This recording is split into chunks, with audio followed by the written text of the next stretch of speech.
Hi hello ನಮಸ್ತೆ ಎಲ್ಲರಿಗೂ ಕೊಂಕಣ್ ಟೇಸ್ಟ್ಸ್ಗೆ ಸ್ವಾಗತ. ಇವತ್ತು ನಾವು ಮಶ್ರೂಮ್ ಬಿರಿಯಾನಿ ಹೇಗೆ ಮಾಡೋದು ಅಂತ ನೋಡೋಣ ಬನ್ನಿ.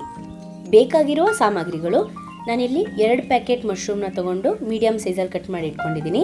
ಹಾಗೆ ಸ್ವಲ್ಪ ಶುಂಠಿ, ಸ್ವಲ್ಪ ಬೆಳ್ಳುಳ್ಳಿ, 1 ಕಪ್ ಈರುಳ್ಳಿ, 1 ಕಪ್ ಟೊಮೆಟೊ, 1 ಕಪ್ ಪುದೀನ ಸೊಪ್ಪು, 1 ಕಪ್ ಕೊತ್ತಂಬರಿ ಸೊಪ್ಪು, ಹಾಗೆ 6ರಿಂದ 7 ಹಸಿಮೆಣಸಿನಕಾಯಿ, 2 ಪಲಾವ್ ಎಲೆ, ಸ್ವಲ್ಪ ಕಾಳುಮೆಣಸು, ಸ್ವಲ್ಪ ಸೋಂಪು, ಸ್ವಲ್ಪ ಸ್ಟಾರ್ ಮೊಗ್ಗು, ಸ್ವಲ್ಪ ಚಕ್ಕೆ, ಹಾಗೆ 4 ಲವಂಗ, ಸ್ವಲ್ಪ ಕಲ್ಲುವು, ಹಾಗೆ ಸ್ವಲ್ಪ ಜಾಯಿಪತ್ರೆ. ಹಾಗೆ ನಾನಿಲ್ಲಿ 3 ಲೋಟ ಅಕ್ಕಿನ ತಗೊಂಡಿದ್ದೀನಿ. ನಾನೀಗ ಮಸಾಲೆ ರುಬ್ಕೊಳ್ಳೋಕ್ಕೆ ಒಂದು ಮಿಕ್ಸಿ ಜಾರ್ಗೆ ಸ್ವಲ್ಪ ಬೆಳ್ಳುಳ್ಳಿ, ಸ್ವಲ್ಪ ಶುಂಠಿ, ಸ್ವಲ್ಪ ಹಸಿಮೆಣಸಿನಕಾಯಿ,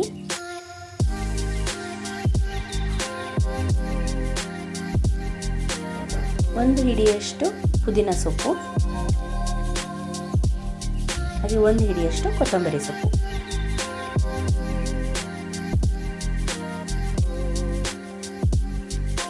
ಹಾಗೆ ಸ್ವಲ್ಪ ಸೋಂಪನ್ನ ಹಾಕಿ ನುಣ್ಣಗೆ ರುಬ್ಕೊತೀನಿ. ನೋಡಿ, ಪೇಸ್ಟ್ ರೆಡಿ ಆಗಿದೆ. ಈಗ ನಾನಿಲ್ಲಿ ಕುಕ್ಕರ್ಗೆ ಸ್ವಲ್ಪ ಎಣ್ಣೆ ಹಾಕಿದ್ದೀನಿ. ಎಣ್ಣೆ ಕಾದಿದೆ. ಇದಕ್ಕೆ ನಾನು ತಗೊಂಡಿರುವಂತಹ ಮಸಾಲೆ ಐಟಮ್ನ ಎಲ್ಲ ಹಾಕ್ತಾ ಇದ್ದೀನಿ. ಇದೊಂದು 2 ನಿಮಿಷ ಫ್ರೈ ಆದಮೇಲೆ ಈರುಳ್ಳಿನ ಹಾಕಿ ಅದು ಸಾಫ್ಟ್ ಆಗೋವರೆಗೂ ಚೆನ್ನಾಗಿ ಫ್ರೈ ಮಾಡ್ಕೋಬೇಕು. ಈಗ ಇದಕ್ಕೆ ನಾನು ಸ್ವಲ್ಪ ಪುದೀನ ಸೊಪ್ಪನ್ನ ಹಾಕ್ಕೊಂಡು ಚೆನ್ನಾಗಿ ಫ್ರೈ ಮಾಡ್ಕೊತೀನಿ. ಈಗ 2 ಫ್ರೈ ಆಗಿದೆ. ಇದಕ್ಕೆ ನಾನು ಟೊಮೆಟೊನ ಹಾಕ್ಕೊಂಡು ಅದು ಸಾಫ್ಟ್ ಆಗೋವರೆಗೂ ಚೆನ್ನಾಗಿ ಫ್ರೈ ಮಾಡ್ಕೊತೀನಿ. ನೋಡಿ, ಇದು ಚೆನ್ನಾಗಿ ಸಾಫ್ಟ್ ಆಗಿದೆ. ಈಗ ಇದಕ್ಕೆ ನಾನು ರುಬ್ಕೊಂಡಿರುವಂತಹ ಪೇಸ್ಟ್ನ ಹಾಕ್ತಾ ಇದ್ದೀನಿ. ಈ ಪೇಸ್ಟ್ನ ನಾನು ಎಣ್ಣೆಲಿ ಚೆನ್ನಾಗಿ ಫ್ರೈ ಮಾಡ್ತಿದ್ದೀನಿ, ಯಾಕಂದರೆ ಯಾವುದೇ ಐಟಮ್ಸ್ನ ನಾನು ಇಲ್ಲಿ ಫ್ರೈ ಮಾಡಿಕೊಂಡು ಪೇಸ್ಟ್ ಮಾಡಿಲ್ಲ. ಅದಕ್ಕೆ ಇದು ಎಣ್ಣೆ ಬಿಡೋವರೆಗೂ ಚೆನ್ನಾಗಿ ಫ್ರೈ ಮಾಡ್ಕೋಬೇಕು. ಇವಾಗ ಚೆನ್ನಾಗಿ ಫ್ರೈ ಆಗಿದೆ. ಇದಕ್ಕೆ ನಾನು ಕಟ್ ಮಾಡ್ಕೊಂಡಿರುವಂತಹ ಮಶ್ರೂಮ್ನ ಹಾಕ್ತಾ ಇದ್ದೀನಿ. ಮಶ್ರೂಮ್ನ ಚೆನ್ನಾಗಿ ಮಿಕ್ಸ್ ಮಾಡ್ಕೋಬೇಕು.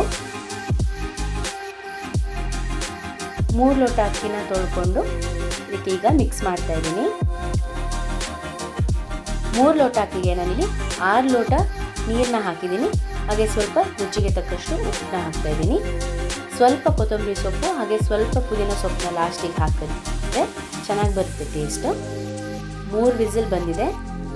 ನೋಡಿ, ಓಪನ್ ಮಾಡಿದ್ದೀನಿ. ಮಶ್ರೂಮ್ ಬಿರಿಯಾನಿ ರೆಡಿಯಾಗಿದೆ. ನಿಮಗೂ ಈ ರೆಸಿಪಿ ಇಷ್ಟ ಆಗಿದ್ರೆ ನೀವು ಮನೇಲಿ ಟ್ರೈ ಮಾಡಿ ಹೇಗಾಗಿದೆ ಅಂತ ಕಮೆಂಟ್ ಸೆಕ್ಷನಲ್ಲಿ ತಿಳಿಸಿ. ಈ ವಿಡಿಯೋ ಇಷ್ಟ ಆಗಿದ್ದಲ್ಲಿ please like, share and subscribe. ನೀವಿನ್ನೂ ನಮ್ಮ ಚಾನಲ್ನ ಸಬ್ಸ್ಕ್ರೈಬ್ ಮಾಡಿಲ್ಲ ಅಂದರೆ ಈ ಕೂಡಲೇ ಸಬ್ಸ್ಕ್ರೈಬ್ ಮಾಡಿ. ಹಾಗೆ ಪ್ರತಿದಿನ ಹೊಸ ರೆಸಿಪೀಸ್ಗಳಿಗೆ ಬೆಲ್ ಐಕಾನ್ ಬಟನ್ನ ಪ್ರೆಸ್ ಮಾಡಿ. ಹೀಗೆ ಸಪೋರ್ಟ್ ಮಾಡಿ. Thank you.